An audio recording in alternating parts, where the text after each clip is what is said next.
దేవునికి మహిమ కలుగును గాక.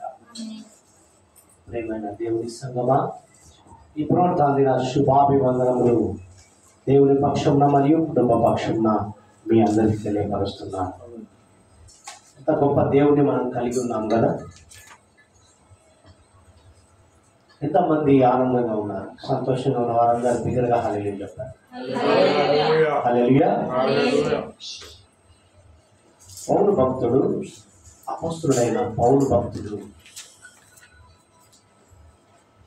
రోమా ప్రభుత్వానికి, రోమాలో ఉన్నటువంటి సంఘ విశ్వాసులతోనూ సకల జనులతోనూ మాట్లాడుతున్న ఒక సందర్భాన్ని దేవుడి దినము మన ముందు పెట్టి ఉన్నాడు.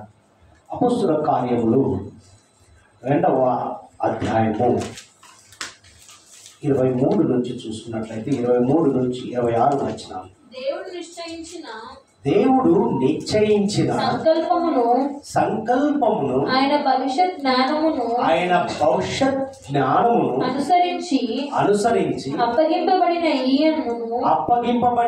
ఈయనను మీరు దుష్టుల చేత సిలువ వేయించి చంపితిరి. మరణము ఆయనను బంధించి ఉంచుట అసాధ్యము కనుక దేవుడు మరణ వేదనలను తొలగించి ఆయనను లేపెను.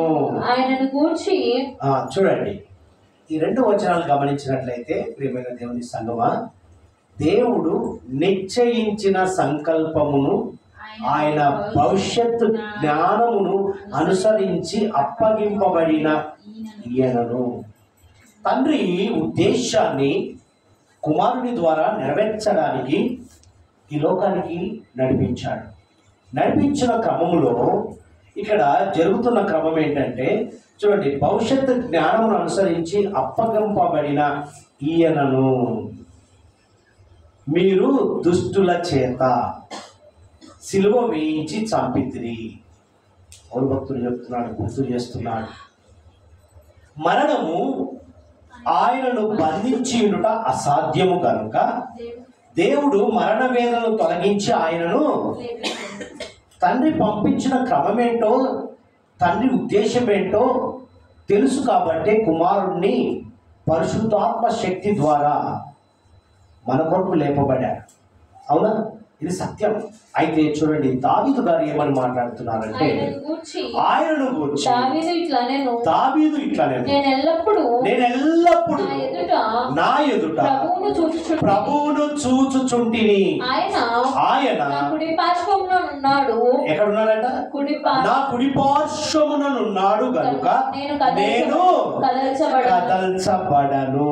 కావున నా హృదయం ఉల్లసించెను, నా నాలుక ఆనందించెను, మరియు నా శరీరము కూడా నిరీక్షణ కలిగి నిలకడగా ఉండును. హల్లెలూయా. ఎంత గొప్ప సత్యాన్ని ఈ దినము దావీదు తన జీవిత అనుభవంలో నుంచి బయలుపరచబడిన మర్మాన్ని ఈ దినం మనకు బయలుపరుస్తున్నాడు. దినం గమనించండి, ఇక్కడ అంటున్న మాటను గమనిస్తే, వ్రాయబడిన మాటను గమనిస్తే, సత్యమైన మాటను గమనిస్తే, నేను ఎల్లప్పుడూ నా ప్రభువును చూచుచుంటిని. ఎల్లప్పుడూ ప్రభువు వైపే చూశాడట. ఆయన నా కుడి పార్శ్వంలో ఉన్నాడు కనుక నేను కదల్చబడను. ప్రియమైన దేవుని సంగమా, ఈ దినము దేవుడు మాట్లాడుచున్న మాటలు గమనిస్తే, తండ్రి కుమారుడి పట్ల నెరవేర్చిన క్రమము చూస్తే, ఆయా భక్తులు తన అనుభవ జీవితంలో పౌలు భక్తుడు మరి దావీదు గారు మరి ఆ మర్మాన్ని బయలుపరుస్తున్న విధానాన్ని గమనిస్తే, ఈ దిన అంశము కదల్చబడము. ఏంటండి? నేను ఏమంటున్నాడు దావీదు గారు? నేను ఎల్లప్పుడూ ఆయన వైపే చూస్తున్నాను. నా కుడి పార్శ్వమున ఎవరున్నారంట? నా కుడి పార్శ్వమున ఉన్నాడు కనుక నేను కదల్చబడను. ఇటువంటి ధైర్యము, నిబ్బరము, సత్యాన్ని గ్రహించినటువంటి మాటను నిన్ను, నన్ను, మనలను హెచ్చరిస్తున్నాడు. నీవు నేను మనము కూడా ఈ మాట మాట్లాడాలని దేవుడి ఉద్దేశం. ఎందుకు? నువ్వు సత్యాన్ని గ్రహించావు, సత్యాన్ని చూశావు, మన కొరకు 3వ దినమున తిరిగి లేచాడు అనడానికి ఒక నిదర్శనముగా కనపడి ఉన్న యేసు క్రీస్తు ప్రభువారిని నువ్వు గమనించావు. కాబట్టి ఈ మాట చెప్పడానికి నీవు కరెక్ట్ పర్సన్. అవునా? అవునన్న వారందరూ బిగ్గరగా హల్లెలూయా చెప్పండి. హల్లెలూయా. ఈ దినాంశము కదల్చబడము అంటే ఇక్కడ గమనించినట్లయితే మరణ వేదన తీసివేసిన దేవుడు మనకు తోడుగా ఉన్నాడు. ఈ దినము మన జీవితంలో మరణ వేదన లాంటి శోధనలు, బాధలు, సమస్యలు, ప్రతి అనారోగ్యం అనే కాడిని విరగొట్టి, ప్రతి ముసుగును తొలగించి, ప్రతి తెరను చింపివేసి, నీ కన్నీటి బాష్ప బిందును తుడిచివేసి, ఇక ఎన్నడూ నీవు దుఃఖంతో ఉండవు, నిట్టూర్పు నీ జీవితంలో ఉండదని చెప్పి వాగ్దానం చేసిన వాగ్దాన పుత్రుని కలిగి ఉన్న మనము నా కుడి పార్శ్వమున ఆయన ఉన్నాడు అనే సాక్ష్యాన్ని నీ నోట నుండి వచ్చునుగా కానీ దేవుడు పలుకుతున్నాడు. హల్లెలూయా. చూడండి, అందుకే ఏమని మనం చెప్పాలంట సాక్ష్యము? మరణ వేదనను తీసివేసిన మన దేవుడు మనకు తోడుగా ఉన్నాడు. కాబట్టి మనము ఎన్ని ఉప్పెన లాంటి శోధనలు వచ్చినా, ఎటువంటి సమస్య ఎదురైనా, ఎటువంటి అలల వలె నిన్ను ఎత్తుకుపోవడానికి వచ్చినటువంటి సమస్య కావచ్చు, శోధన కావచ్చు, వేదన కావచ్చు, ప్రతిదీ ఏదైనా సరే కదల్చబడవు. దేవునికి మహిమ కలుగును గాక. ఇది నువ్వు గమనించండి, ఇక్కడ వ్రాయబడిన మాట చూస్తే ఎటువంటి వాటికైనా మనము ఇలాగే ఉంటాం. ఎలాగా? బండ మీద ఇల్లు కట్టినటువంటి స్థిరత్వం, అంటే స్థిరత్వము కలిగిన విశ్వాసముతో స్థిరులై వాక్యము చెప్పినట్టుగా మన జీవితంలో నిలబడతామా? లేకపోతే వెనుక వైపు చూసి, ఎవరు చూశారు వెనుక వైపు? ఎవరు చూశారండి? ఏమైపోయింది? అయ్యో నా అన్నది ఉప్పు స్తంభమైందండి. మనదంతా ముందున్న వాటి కొరకే ఓపికతో పరిగెత్తాలి. అందుకే దావీదు గారు ఓపికతో పరిగెత్తారు. కాబట్టి నా కుడి పార్శ్వమున ఆయన ఉన్నాడు, అందుకే నేను అంటే ఎటువంటిది నీ ముందు ఉప్పెన లాంటిది, నీ ముందు ఇంకా అయిపోయింది అన్న పరిస్థితిలో కూడాను నేను నిలబడతాను, నా కుడి పార్శ్వమున ఆయన ఉన్నాడని నువ్వు ఎప్పుడైతే అనుకుంటావో విజయ టంకం మోగిస్తావు. హల్లెలూయా. దేవునికి మహిమ కలుగును గాక. ఆయన నమ్ముకున్న మనము, ఆయన నమ్మి ఉన్న మనము ఎన్నడూ కదల్చబడము. హల్లెలూయా. కదల్చబడతామా? విశ్వాసంలో స్థిరులై ఉండాలి అంటున్నాడు. నువ్వు విశ్వాసంలో స్థిరత్వం కలిగి ఉంటే ఎన్నడూ ఎటువంటి శోధన వచ్చినా కూడా కదల్చబడవు. ఎటువంటి ఉప్పెన లాంటి తుఫాను వచ్చినా కూడా కదల్చబడవు. దేవునికి మహిమ కలుగును గాక. అంటే ఎందుకు కదల్చబడవు అంటే దావీదు గారు నిత్యము ఆయనను ఆరాధించే పనిలో ఉన్నాడు, స్తుతించే పనిలో ఉన్నాడు, గణపరిచే పనిలో ఉన్నాడు. అంటే నిత్యము ఆయన వాక్యాన్ని ధ్యానించే పనిలో ఉన్నాడు. అందుకే చూద్దాము, ఇక్కడ ఒక వ్యక్తిని మనకు పరిచయం చేస్తున్నాడు. 14వ వచనం, 14వ అధ్యాయంలోనికి రా. 14వ అధ్యాయంలోనికి రా. 7వ వచనం నుంచి చదువు.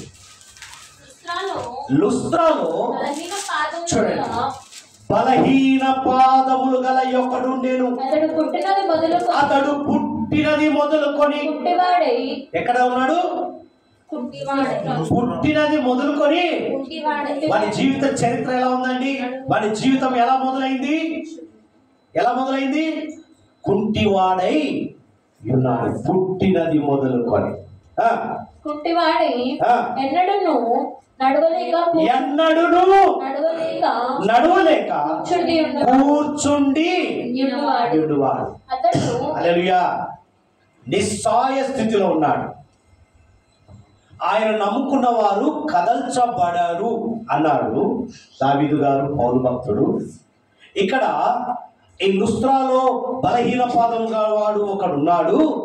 వాడు పుట్టినది మొదలుకొని కుంటివాడై ఉండి ఎన్నడూ కదల్చబడలేని స్థితిలో ఉన్నాడు. చూడండి, ఇలాంటి వ్యత్యాసాన్ని దేవుడు బయలుపరుస్తున్నాడు. చదవమ్మా. అతడు పౌలు మాట్లాడుట వినెను. పౌలు మాట్లాడుట వినెను. అంటే పౌలు ఏం మాట్లాడుతున్నాడు? ఏంద్రా ఏంది పరిస్థితి అని అడుగుతున్నాడా? ఏం మాట్లాడుతున్నాడు చూడండి అక్కడ. పౌలు అతని వైపు తేరి చూచి స్వస్థత పొందుటకు నీవు స్వస్థత పొందుటకు అతనికి విశ్వాసం ఉండెనని గ్రహించి. చూసారా, మనిషిని చూడగానే దేవుని స్వారూప్యము పొందుకున్న వ్యక్తులు, దేవుని అనుగ్రహము పొందుకున్న వ్యక్తులు, దేవుని పరిశుద్ధాత్మను పోలి ఉన్న వ్యక్తులు ఇతరుల వ్యక్తుల వైపు చూసినప్పుడు, ఎదుటి వ్యక్తి వైపు చూసినప్పుడు గ్రహించే జ్ఞానము దేవుడిస్తాడు.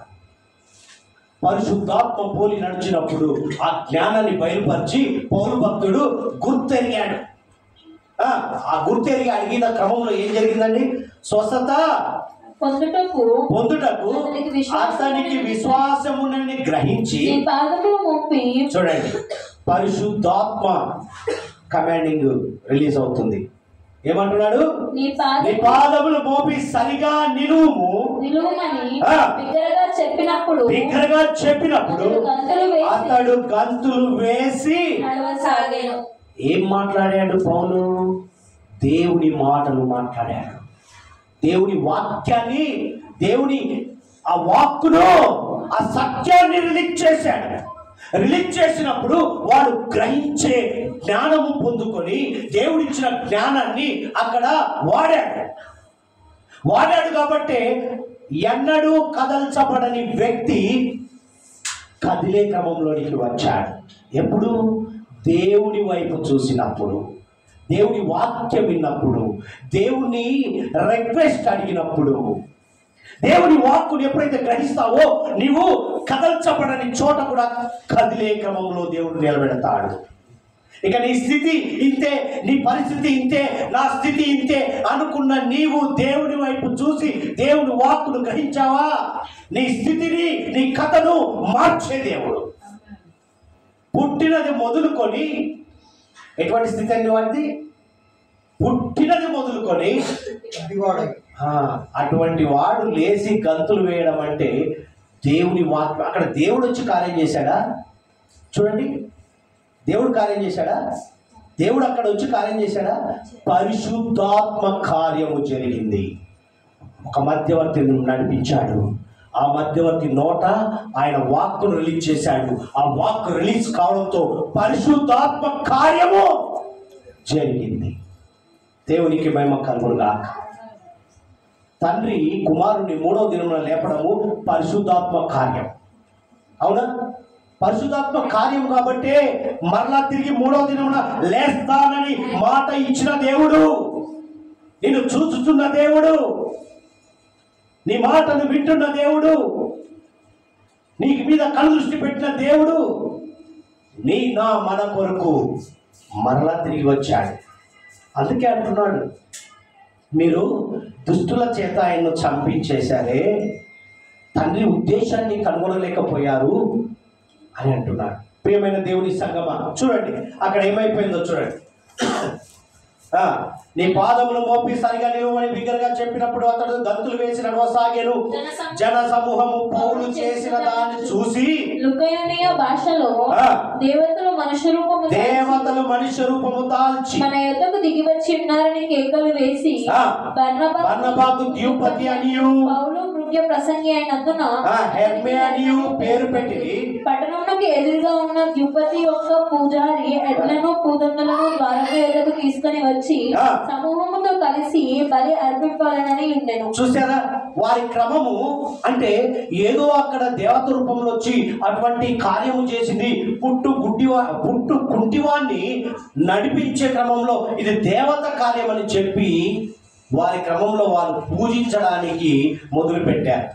మొదలుపెట్టిన క్రమంలో అపోస్తలులైన బర్నబాయు పౌలును ఈ సంగతి విని తమ వస్త్రములు చించుకొని సమూహంలోనికి చొరబడి, అయ్యలారా, చూసారా, దేవుని కార్యాన్ని గుర్తించడం లేదు, ఆ సత్యాన్ని గ్రహించడం లేదు, లోకానుసరమైన జీవితంతో లోక ఆచారములతో వారు వెళ్తున్న క్రమాన్ని చూసి వీరికి ఎలా అనిపించిందంటే అంత బాధ కలిగింది.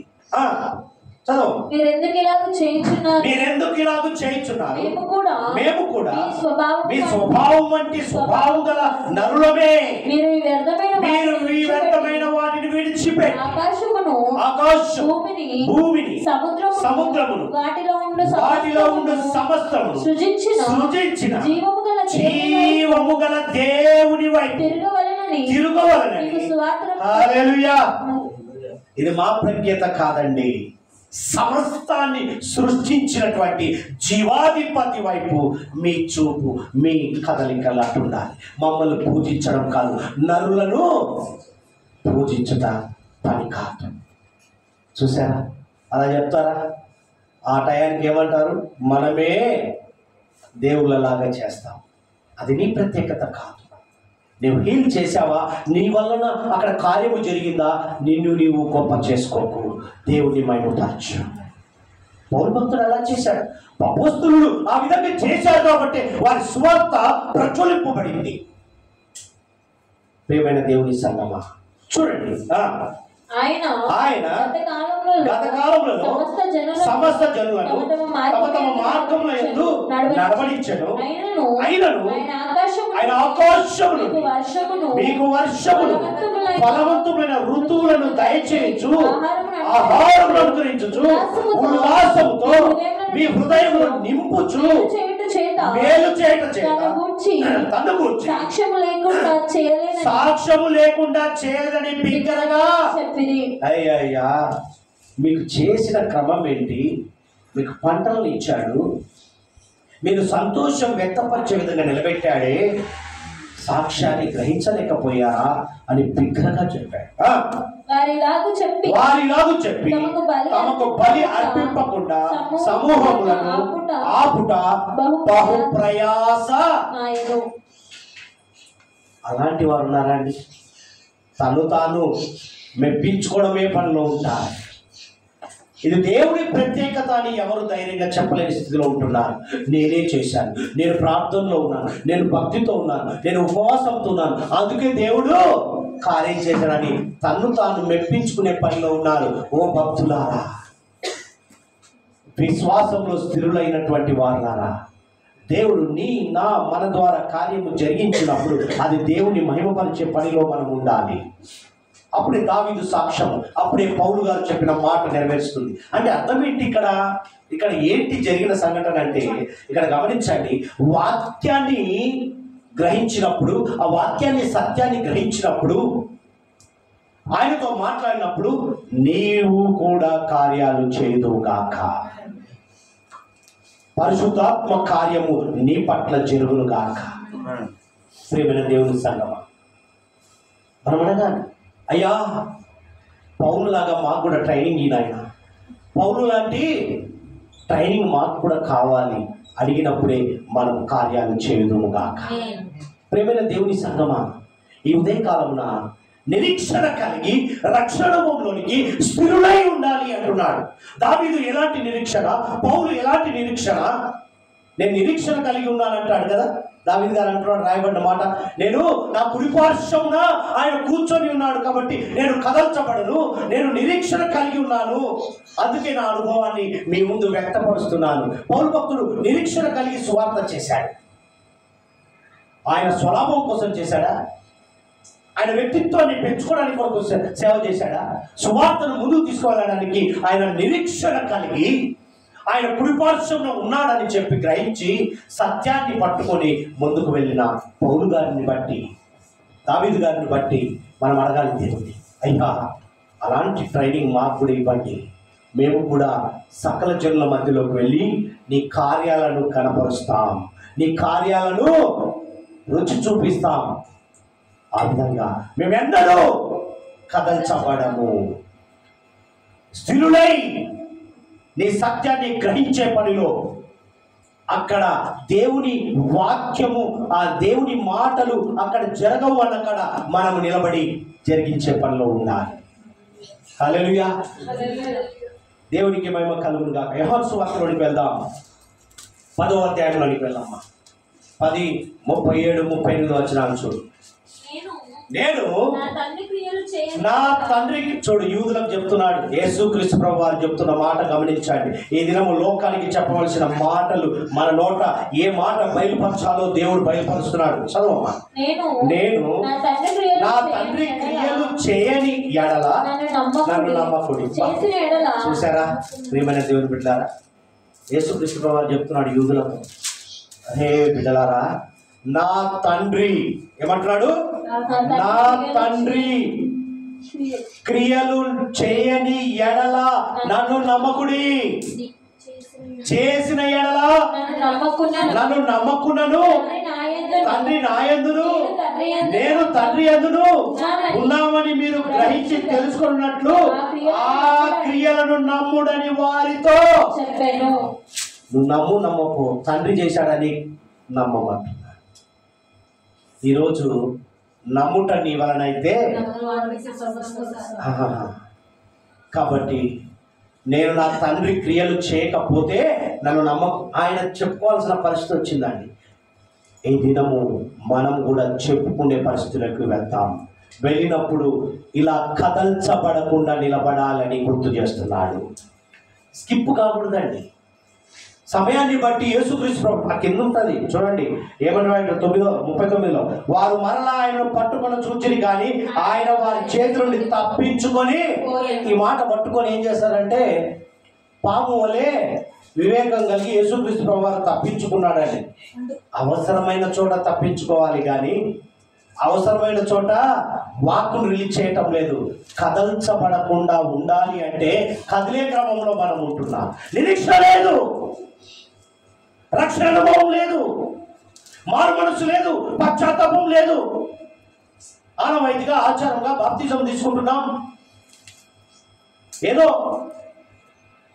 ప్రతి పునరుత్థాన దినమున ఆయన శరీరంలో ఆయన రక్తంలో పాల్పంచుకోవాలనే ఉద్దేశంతో ఉన్నాము. బాప్తిజం అనగా ఆయన ధరించుకొనడమే. ఆయన ధరించుకొనడం అంటే ఆయన వాక్కును, ఆయన సత్యాన్ని మనము ధరించుకున్న వారిగా ఉండాలి. అప్పుడే నువ్వు కదల్చబడవు. నీలో రక్షణ అనుభవము, నిరీక్షణ అనుభవము నీలో ఉన్నప్పుడే కదల్చబడవు. దేవునికి మహిమ కలుగును గాక. దేవుడి మాటలు దీవించును గాక. ఈ దినమంటున్నాడు, తండ్రి నీ కుమారుని ద్వారా నేను నేర్చుకున్నాను. కుమారుడు అంటున్నాడు, కుమారుని ద్వారా మనము నేర్చుకునే పనిలోనికి వెళుదుముగాక. నేర్చుకున్న వారము కదల్చబడము. ఈ దినము దేవుడు ఈ మాట ద్వారా ప్రతి ఒక్కరిని బలపరచునుగాక. దేవుడి మాటలు దీవించునుగాక.